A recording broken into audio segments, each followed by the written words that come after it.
So welcome to today's edition of the Talent Navigator series on building an agile workforce with internal mobility.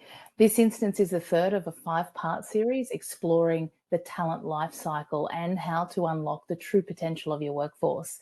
I'm Stacey Blanche, Client Solutions Director, Asia Pacific for Randstad RiseSmart. And just before we get started today, just a couple of few housekeeping items. This series will be recorded for our on-demand viewing. Also, a summary of discussion points and the related content will be made available to all of our live attendees and our on-demand viewers. If you do have any questions for our speakers today, we'd absolutely love to hear them. Please type them into the chat as they come to you. We will be dedicating time for Q&A towards the end of today's session. It's now my pleasure to introduce our two speakers today. So joining us from Canada, Jean-Francois Vezina, or JF for short, our Global Managing Director for Randstad RiseSmart. So JF has over 11 years of experience in the staffing and HR solutions industry. He's specialising in total talent management and integrated talent solutions. JF's goal is always to empower organisations to implement and achieve a holistic view of their strategy for all forms of talent, no matter where it is or what form it takes. And joining us from Singapore is Jaya Das. Jaya is Managing Director, Randstad Permanent Recruitment for the Asia Pacific region and Managing Director, Asia Pacific for RiseSmart's career coaching services. Jaya's been with Randstad since 2008. Her clients benefit from her strong business acumen, drawn from her prior experience in business operations and development, as well as audit. Jaya is known for her ability to craft future-ready business strategies and her empathetic leadership skills. I'll now give the floor to JF and Jaya to share what our team has learned from recent client conversations and, of course, programs. Thank you. Thank you, Stacey. Just maybe to open up, over the last few months, I've had the pleasure to meet with a lot of different organizations. And one of the things that really surfaced during those meetings was the great volatility that we see in the marketplace today. One organization actually mentioned about 3 different, what they described as crises that they had to face. And it was quite daunting to see those crises being happening in just the span of 3 years. Within that, there was geopolitical shifts that actually changed how they saw their own geolocation strategy and where they were based in the world. We also saw technology advancement that was pushing an organization towards convergence with other industries that they were not necessarily used to, and forcing them to adopt AI and to compete against some of the big tech organizations within a traditional industry, as well as increased talent demands that we saw that was caused post-inflation, where they faced basically employees walking out and being on strike at the same time. 3 crises happening in 3 years was quite a bit to navigate. So when we look at the market overall, we're seeing 4 big pillars that is shifting: geopolitical, but also demographic shifts. We're seeing a lot of countries where either populations was increasing and that changed, or we're seeing populations that are stagnating with a vast majority of people moving towards retirement.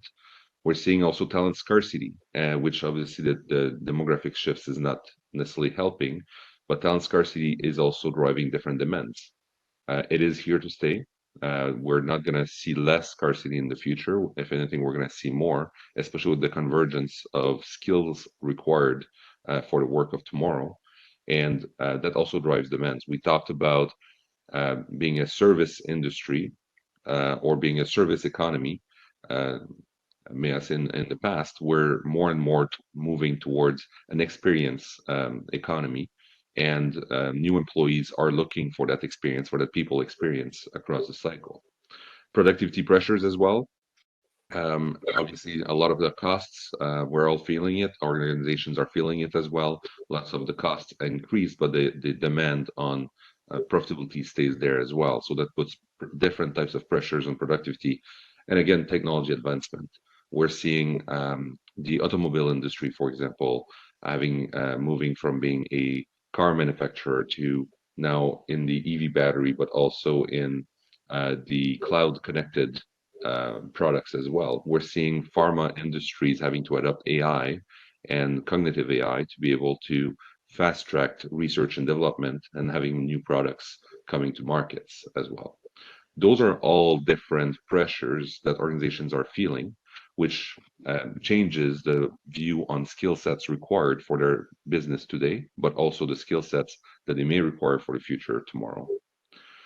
So today, what a few things that we're going to cover. If we go next, a few things we're going to cover is what are companies trying to solve for from a global perspective, and we'll bring that, and Jaya is going to bring that to life also specifically in the Asia Pacific market. We're also going to cover what employers did not realize employees have been missing, leveraging coaching to drive career navigation and internal mobility, but also some key considerations to drive success for both employees and employer. So if we go next, in terms of what companies are trying to solve for, historically, what we've seen is three very distinct silos. So we've seen talent acquisition, talent development, and talent transition happening from a process perspective as being in their own silos. Talent acquisition was owned by talent acquisition, talent development from learning and development, sometimes from talent management, and talent transition. Here we're seeing procurement, but in reality, we've seen that it's not necessarily been owned, and a lot of organizations we've seen where that ball has been passed from one owner to the next as well. When we look at this traditionally in silos, there was on the talent acquisition side, do we buy, do we borrow, and how do we go and acquire talent? There was talent management or talent development looking at how do we continue to build, how do we boost careers of our employees, and then from a talent transition perspective, are we able to deploy this talent within or outside of the organization? The issue that we've seen, lots of organizations, when we look at how many people come in the organization and how many people leave, it's quite daunting to see that those numbers are quite often equal at a global level. Not only that, but once we did some of the analysis of the skill sets of the people coming into the organizations and skill sets of people leaving the organizations, quite often there's quite the overlap in those skill sets as well. So operating in those silos, what we're seeing is that in the face of this talent scarcity is actually not an option anymore. And organizations that have started to work across those silos and to break down those silos, to look at talent acquisition, talent development, talent transition as being a full talent life cycle journey, really realized more power on how they could actually work with their employees and make the most of the skill sets that they have. So what we're seeing is a lot of organizations are starting to cross in between. We're seeing much more discussions where talent acquisition and talent management are both in the room at the same time and starting to really collaborate together. If we go to the next piece, so we've talked about organizations that have started to move to understand their skill sets. And a lot of organizations started to understand what are the skills that they have. And we've heard quite a bit in the last couple of years around skills taxonomies. A lot of organizations started to try to implement a skills taxonomy, whether it is their own skills taxonomy or whether they use a third party or implement a third party AI tool, AI technology that underpins their talent management technology to be able to understand the type of skill sets that they have as assets within the organization. When we look at what employees have been missing, obviously being able to understand what the skills that they have in their role is critical. But the fact also that organizations will have a skills taxonomy, and again, I don't see one organization having cracked that code just yet. A lot of organizations are trying to crack it, and give it a few years, it's going to be I'm pretty sure we're going to be able to give a few good examples, but we're not quite there yet. But the fact that we understand, for example, that a project manager is expected to have these set of skills, one of which could be communication skills, does not necessarily mean that the employees that are in those roles demonstrate that skill set. From an employee perspective, what becomes really important for them is to understand what skills that they have in their role, but also, are they demonstrating those skills? How do we assess those skills that we have and those skills that we expect to have in our organization? But also, how do we understand the wills and wants or the aspirations of our workforce as well? We've seen again and again organizations pushing learning and development opportunities, pushing a lot of trainings as well. I've heard a lot of organizations talking about the adoption rate within a lot of those initiatives, specifically within learning and development, where when they have great programs for the employees to pick up, but the adoption is quite often 5 to 15%. I'm sure you can relate to that in some of your own organizations as well. The big challenge has been how do we get our people at scale to be able to pick up those opportunities, but how can we expect them to pick it up if their own trajectory is very clear, if their own skill sets is not made clear to them and the skills that demonstrate, and if we don't have an understanding of their own aspirations and how that actually fits against the aspirations of the organization and the current and future structure, as well as skill sets that the organization is going to need. So building those three layers that were just talked about and having that understanding of the skills we're expected to see in our organization, are those skills demonstrated, and having that assessment of those skills at the individual level and the aspirations really is what is required if we want to be able to move on retention, enhancing engagement, and creating a greater mobility. One of the discussions, and it was quite interesting in the last few weeks, I've met with a lot of different clients. One of the key questions that I've asked them is, if you imagine your organization as being a map, and just imagine the map in your buildings of your organization, and there's quite often a map of the floor that you're in, and on that map there's typically a red dot that says, here you are here. And I've asked a question: if you ask your employees to imagine their organization where they work as that map, and that map representing career trajectories for them, whatever this may look like. And we all know that a career trajectory is no longer a straight ladder like we used to see a few years back. A career trajectory, I've heard more and more the word squiggle, or it's something that moves laterally, that moves in different directions. And the challenge was what's the percentage of people that you would ask to put on that map their red dot that says this is where they are in that map of their own organization. And over 95% of the employees are unable to situate themselves on that map. If our employees are unable to situate themselves on that career map or career trajectory within the organization, how can we expect them to be clear about the skill sets that they own, the skill sets that they should develop tomorrow to give them better opportunities within the organization, and what is the overall trajectory or direction and speed that their career can take within the organization? In fact, there's two interesting stats that we see. One is the satisfaction rate of applicants coming from external sources to positions within organizations versus internal applicants applying within their organization. And typically the internal applicants are less satisfied with the process than the external applicants. But also what is claimed is that internal applicants find it much harder to navigate the process and to navigate their own organization, and they find it much easier to go and navigate the external market instead.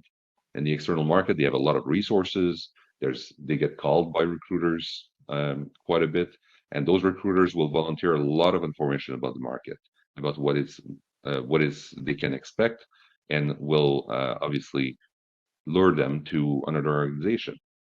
How is it that we're making it so opaque within some organizations, and that we're not actually being as transparent to help them navigate and make it so much easier for our workforce to be able to navigate our own organizations? So these are just a few examples of what we've seen, and those three layers, how we can actually leverage some of those layers and adding on to a skills taxonomy if you're moving towards being a skills organization. Jaya, I know that you've seen quite a bit from employees, but also what those employees are, some of the questions that they're raising, and some of the specific aspects within Asia Pacific towards that as well. Certainly, Jaya. Thank you. Hello, everyone. Great to be here with you today. To lead on from where JF left on that topic about what it feels like today and what the squiggly is versus the straight line, you start to see two conditions actually play out in the background. One is the environmental factors that we're seeing that face organizations as well as employees. I also notice a slant that comes about from a post-COVID mindset and what happens in an environment where you have hybrid and remote working, and what it means to actually coach an employee through an internal mobility process. So it is actually not so much about the structure and the process that you put in place on what it looks like on paper, but it's to really address the human emotions that help people connect to this concept you have of driving career development and mobility within your organization. So if you think about it from an aspirational perspective, the person starts with, I want to develop my career in this company. If they feel that they're in the right place or they get along with their employees, their bosses, their team, and feel an overall culture fit to the organization. And then at the same time, they then take an individual approach that says, I want career progression and mobility. So it moves from the organization and the team to more of an internal focused approach on what the conversation is in their mind. So there's a whole bunch of things that start to come up going on in personal conversations with the individual. Some they may share and others actually stay very much internally and they're scared to bring this up. And some of this is, what do I start to do if I want to explore internal opportunities? Is there a process? I want to be able to plan my career path. Is that something I do by myself, or do I wait for the organization and my leaders to initiate this? Is this going to be a difficult conversation with my manager? Because I'm not technically unhappy, but I'd like to know what's ahead. At the same time, is what would the support look like? Who are the people who are going to be relevant? And if it's actually more on the other end of the spectrum where they are feeling burnt out and they actually need a change, but they want to stay within the company, this then starts to talk about the stigma that comes up with it and how people start to feel about the risks associated if they were to open a can of worms or the Pandora's box on this issue. It may also then happen on the other end of it if they are in the correct organization, but maybe in the wrong seat on the bus or with the wrong team. They start to have feelings which are deeper down, which is not feeling like they're being valued or invested in. So this is when you'd start to then see a pivot where people's conversations become about, should I then take the easier route and go for a role outside of my organization? So it actually is on a spectrum of where the employee is largely connected to tenure, performance, and the environment and climate that they face, especially if their environment or their climate within their teams is also changing dramatically due to business conditions, requirements, internal restructuring, so on and so forth. Having said that, these people are still valuable talent. So the successful retention and the engagement comes about with active employee listening, which is the real critical part, and very often an independent approach where a coach is applied to actually have a conversation with individuals to approach them in this process, and for them to then know how they would lean into it with the organization that they're employed with. If we move to the next slide, I will share a little bit more about what you're starting to see within the Asia-Pac context. This is cultural, but it's also the rate of growth that we face in Asia-Pac and how you start to see a multi-pronged approach where you have global organizations, regional teams, as well as localized teams, and what is the context facing APAC in definitely what is not a homogeneous market from what I can see. So I've leveraged several sort of statistics here for you to have a look at. They're leveraged both from our internal employee brand research that comes about from 2023, which will be made available to you if you would like. And then we have our talent trends report from LinkedIn that takes an overall global approach on APAC. At the same time, a Gartner HR priority survey done this year as well that talks about some of the key metrics. So these are some of the metrics that have stood out to me when I look at it and said 30% of APAC HR leaders do not actually believe that their processes effectively drive internal mobility. And JF alluded to this earlier on in the slide when we talk about talent development being separate from talent acquisition and the various parts of the HR segments. Interestingly, 3 of the markets that were favored more for internal mobility or actually rated higher was Australia, Japan, and India. Japan being the highest with 5.5, and I'll talk a little bit about this later, how this is cultural and also embed in their structure of how they engage work and employees in organizations. When it talks about internal sort of development and what happens, whether they develop the skill sets to be considered for future opportunities, less than half of the employees, 45% to be specific, said that their employers are upskilling their workers. So definitely the launchpad is there for them to feel like they're being trained, but then 55% of the organization isn't. So while the glass is half full, it's also half empty in understanding whether in the APAC market enough is being done to upskill employees to actually foster internal mobility and the capability. And then lack of career growth opportunities is the top reason cited in our own research as to why workers are leaving their employers. So very often people think it's about the money and other environmental factors, but actually really it's just that the employee doesn't see a future beyond where they are currently, or it's not being addressed with them, even if it is present. But the expectation, however, when it comes to employees is high. 1 in 3 expect career mobility and talent redeployment to play a more important role, and that their talent strategies are sort of garnered towards this or set up for them to be able to do this easily. And 56% expect to increase investments in internal talent mobility platforms. So it's not just an approach or a human conversation that the structure that enables this, or the HR processes that actually supports this talent mobility process more in a sort of a structured manner.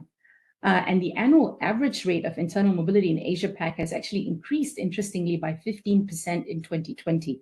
I think 2 things allude to this. Number 1, the capability of remote working means that more people are being able to be considered for a role or for an opportunity without having to physically be there.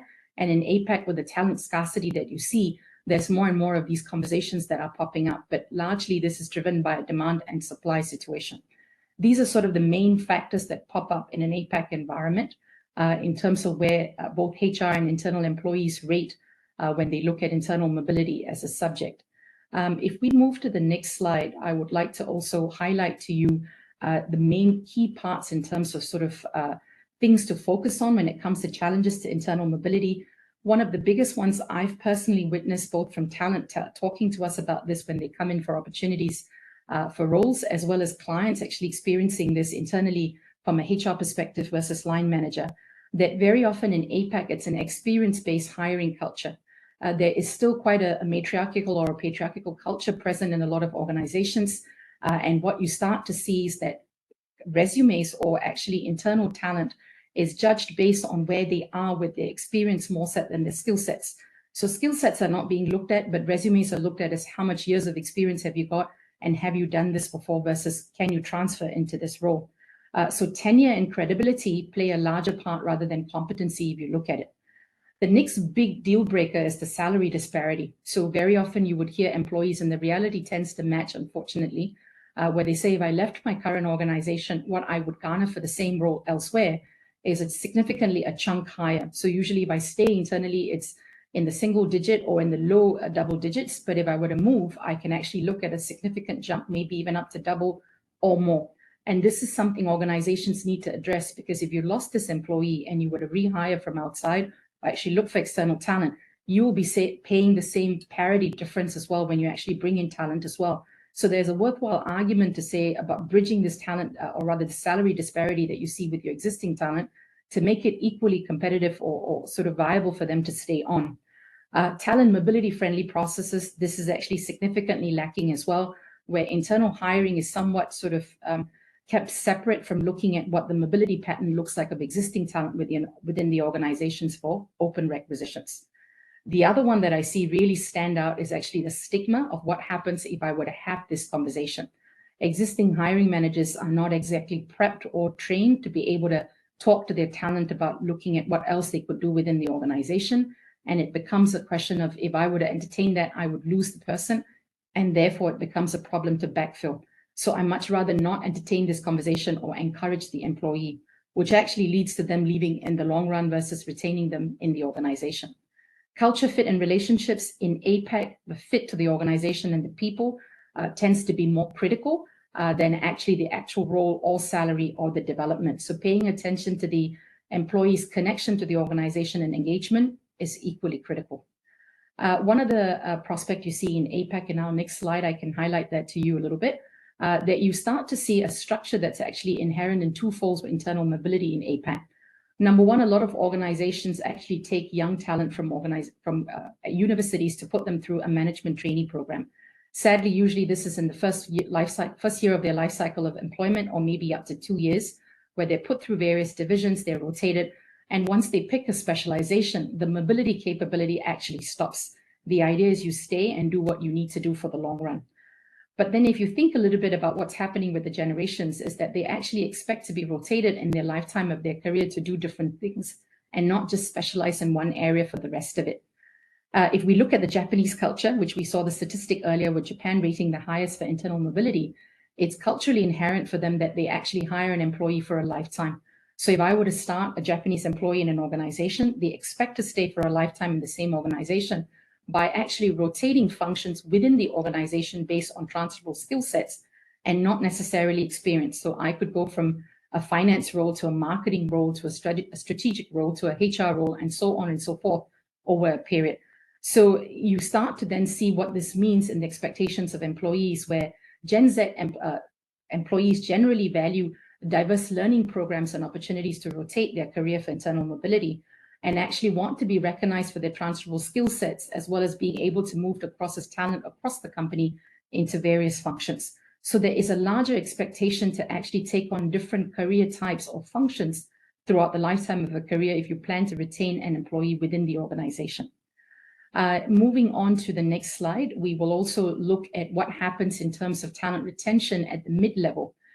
So this is where you start to see the Gen X's or the baby boomers still playing a significant part within an organization in being retained. Not only are they tenured as an individual contributor with their depth of knowledge and the IP that they hold, it's also critical to retain them as leaders because they are the linchpin to making sure that the organization translates into the future very well based on their technical knowledge and their capability of seeing the organization through in its transformation map. So with Gen X's, 52% feel satisfied in their current jobs. And this is the least satisfied work generation if you look at it in terms of feeling that they are actually having job security and being kept for the long run. And they're least likely to agree that they're fairly rewarded financially as well. So that salary disparity factor comes up if they were to leave the organization and actually get a job externally. And 39% have opportunities to apply that skills that are most important to their careers in the next 5 years. So not only are you looking at a program that allows talent mobility at the Gen X and the leadership level, but also what it means to be rotated with the younger employees from a transferable skill sets and not just tenure and credibility. These are some of the key things that tend to stand out in the Asia-Pac environment. And I would love to hand over back to JF to talk a little bit about what it means and what organizations could put in place to actually support some of these challenges and to move forward with internal mobility. Thanks, Jaya. Those are great insights, and I think it speaks quite a bit in terms of skills. And I like when you mentioned about the Gen Xers and their propensity to apply currently their skills that will be most important for the next 5 years. That really speak to the ability to work on transferable skills today and how we can actually, with better workforce planning and a little bit more view on the overall strategy of the organization, how we can actually do some skills pathing for now and for tomorrow as well. When we look at this slide at the top end, we're seeing some of the talent components that are very traditional that we've seen organizations implement in the past, from organizational culture, performance management, engagement, talent acquisition, and learning and development. So first of all, the fact of breaking down those silos, and some of the most productive conversations I've seen is, for example, when both talent acquisition and talent management were in the same room and discussing about talent, discussing about skill sets that are needed, and also the inventory of skills within the organization right now. And those conversations quite often led to how processes can be more integrated, how their view on technologies and how they leverage technology to gain more visibility, but also to have better process across became one broader view rather than being different silos that just were focused on their own components. So those were put in place, which is great. Now, the question is, how do we then also engage the employees in that process? And we've talked about being an experience economy. We're seeing it more and more, and transparency becomes even more important on day in, day out. People have access to information, and they expect the same thing within their own organizations as well. So the other piece is really, how do we empower employees to really claim back their own career trajectory within the organization that they work in? How do we give them a full view on the skills that they have in their current role, the skills that they are demonstrating in their current role, but also the ones that they have demonstrated in the past. So when we look at somebody that has this many years experience, or somebody that is currently in the current role, and what are the skill sets of that current role, we might actually omit to look back at some of the other experience that are part of that individual, and some of those skill sets that have been acquired that may not be needed in this role, but they're still skills that are acquired that can support the trajectory of that employee. What are their career skills aspirations as well? So not only career aspirations, but the skills aspirations. What type of skill sets do they want to learn? What are their overall aspirations, and what is appealing to them? Understanding those and the speed and direction of their career, so knowing like how fast do they want to go and what type of direction do they want to take, really having that view and providing them also with that view, but how they can actually maneuver with that.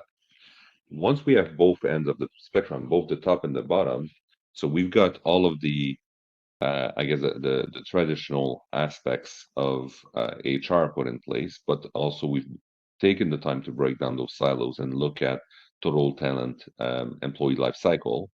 Plus, we really took the time to give back the empowerment to employees to really have transparency about where they are, uh, having a good assessment on their skills that they own, but also what their wills and wants are. Then we can really help them navigate within the organization. So we need good analytics. Obviously, we need a good capture of those aspirations. We need to be able to have a commitment also to hire internally, and a commitment to internal employees, where basically we start there to really understanding where is our current workforce at, and how can we actually look at transferable skill sets, and maybe somebody does not fit every single component, but we can actually build to that. How can we match some of our team members to jobs proactively? How can we actually showcase all of the roles that are open within an organization to our employees so that they can have absolute visibility on every role that gets open, and for them to have an opportunity to apply on them as well? How do we make that a priority? How do we help talent navigating? So on one end of the spectrum, there's really how do we make it easier to identify talent within the organization, and how do we help our talent navigate the organization? So how do we help them build a network as well? How do we help them prepare applying and interviewing for a role? External candidates quite often will have all of those tools. They'll get prepped by the recruiter. They will apply. Sometimes the recruiter will give them advice on their resume. They will get prepped for the interview. They'll get to practice as well. Those are all resources that we don't quite often take the time to provide to internal candidates. So how do we make that experience even better? How do we give an advantage to people that are in internal positions? How do we help them develop also their skills and their knowledge so that if there's any gaps in their skill sets, they can know proactively and they can actually start working on it as well.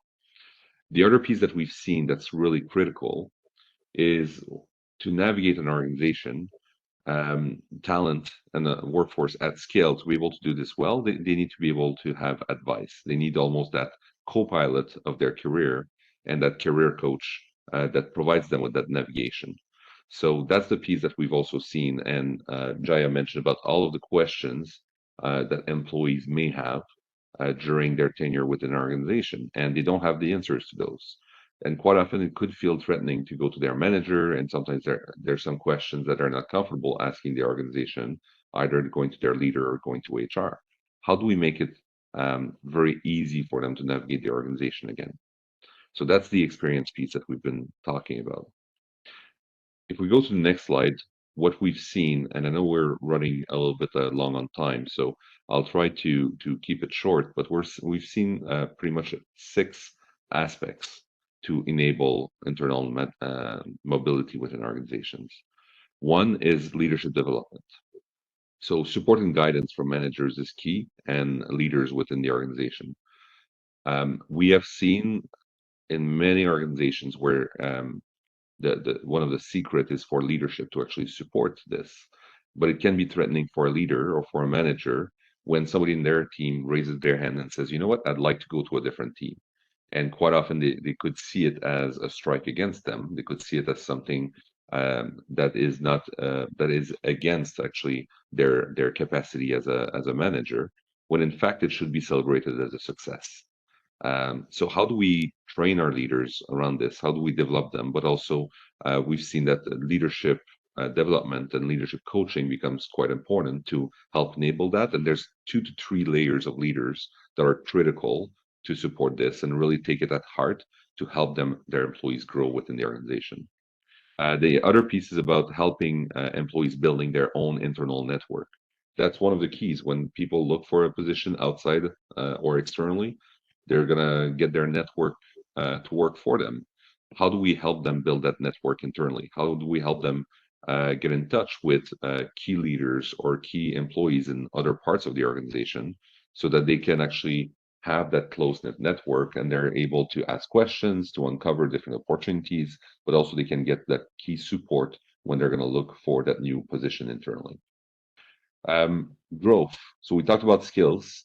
We need to provide access to learning and development programs for their personal growth and mobility, and that goes different ways. Quite often organizations will have an L&D program that's in place. Sometimes it's very visible, sometimes it's very hard for employees to go in and navigate it and applying on those programs. Sometimes organizations would provide credits for people to go and spend on external trainings as well. Making all of those type of growth programs for employees extremely visible, accessible, and seeing it as an investment for the future and with good return on investment is really, really key in encouraging that. And then career. So understanding the different opportunities across the organization that match their skills. So how can we actually feed different positions that are within the organization and to those employees, and for them to have visibility in terms of not just roles that are good for them today, but also them having visibility on roles that may match their aspirations for the future, and for them to actually see that they have a path to progress within the organization and making that extremely visible to them. That navigation and that coach. So the other piece is making that navigation, making that map visible to them to see the different, what are the different success, what are the different avenues, and either if it's a ladder or whether it's a squiggle, as we said earlier, what are the different navigations that employees can take within the organization, but also providing them with that coach, providing them with that person that they can actually rely on to ask those questions, to help them with the 5 other pieces that we've seen here. Having that coach that can help them with their leader, having those difficult conversations with their manager to say, you know what, I'd like to raise my hands, I'd like to do more, I'd like to actually grow within my role, and being able to challenge their manager sometimes.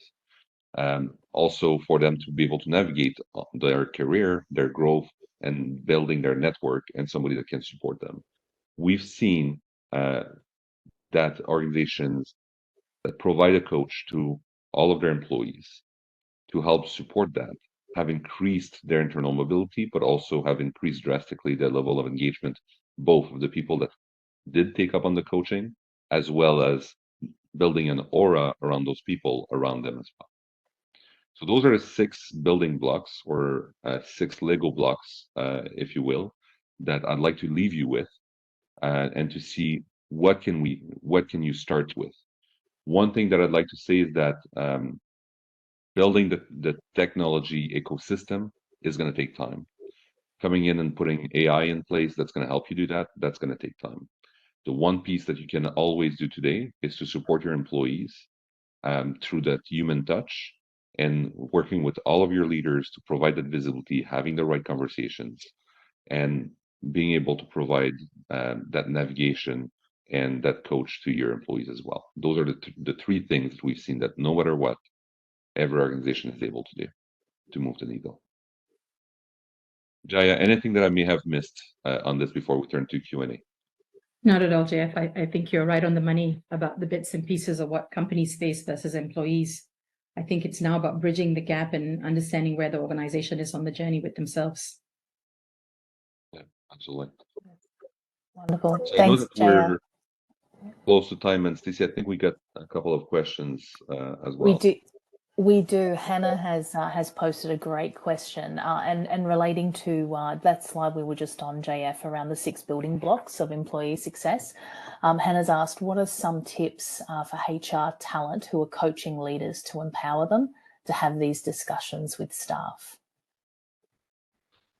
And sorry, can you repeat that? What is the tips and tricks for HR leaders with coaching managers? So, as I understand it, what are some tips for HR talent who are coaching leaders to empower them to have these discussions with staff? So what I've seen is what I've seen with some organizations that they've actually put a program in place that was specific to leaders, and the target was exactly to shift the mindset of leaders and making it very, very clear about internal mobility, how well it was perceived, that it's actually showing success for managers as well. But then they also provided new guidelines in terms of this is a good reflection on your performance. They've put that in the performance reviews as well. We've seen new leadership development programs as well at large that were put in place to really help those leaders. And we've seen some assignment of some of the key leaders with career coaches for those leaders as well. And when I say coaches, those are licensed professional coaches external to the organization that have been assigned to some of those leaders as well. So typically what we've seen is about 3 layers there that really helped, and organizations that have been able to move the needle did pretty much all 3 of those. Jaya, anything else that you've seen from your perspective? I definitely think there has to be a structured process that goes along with what you've mentioned as well, to ensure that the leaders are then asked 2 questions. Do you have opportunity for this person internally? If not, what skill sets would you rate them on? And these sort of structured approaches that I think they can take internally would then make every hiring manager accountable for the team that they run. But it definitely starts with the points that you mentioned as tips, and then this is an additional slant if they were to put it in place. Definitely. Thanks, Jaya. Thanks, JF. We have received one more question from Benny. He'd like to know whether we help companies to redesign their current management trainee programs. Yeah, we do have a section of our business within Enterprise Solutions and within RightSmart that does that, where we can help you redesign your management training programs. We can also help with the leadership development programs as well, and we can also help in providing coaching to your employees as well. We've actually we're quite proud of some of those capabilities that we've built to help companies achieve this. So we can definitely have those conversations with you. And JF and Jaya, just one last question, sorry, that's been submitted earlier. It was asked, have you seen an organisation or sector where you feel they are leading the way in mobility? Yeah, I'll send that to you. Sure. In Asia-Pac, there are 2 patterns of behavior I notice. The higher the talent scarcity, where the supply is low, the organization is more likely to actually retain and drive internal mobility because they're fully aware that attracting talent from outside of the industry poses a challenge just because of lack of knowledge or expertise. So banking and life sciences tend to rate quite high in keeping people within the organization and moving them to different product lines or capability. Having said that, I also see an increased pattern in terms of other industries where they are having a huge technology growth and strategic growth to also try and retain their employees, because the rate and change in which the organization is going through means that internal employees are better equipped to actually move forward. But I do see a trend overall that post-COVID from 2020, across the board, all industries are actually approaching internal mobility conversations, but I definitely do see life sciences and banking and services take the lead on it, personally, in my own experience and observation. Wonderful. Thank you so much, Jaya. And thank you everyone for attending our webinar on internal talent mobility today. We do hope you've found it insightful, and of course, an absolutely big thank you to our speakers, JF, Vezina and Jaya Das today. For those of you who had any further questions, just pop them in the chat. We won't have a chance to answer them today, but don't worry, we will definitely come back to you on email. We still have a further 2 webinars in our 5-part talent navigation series to help you unlock the true potential of your workforce. The next one, we're going to be discussing how the talent economy, intelligence, and predictions can help you drive business growth.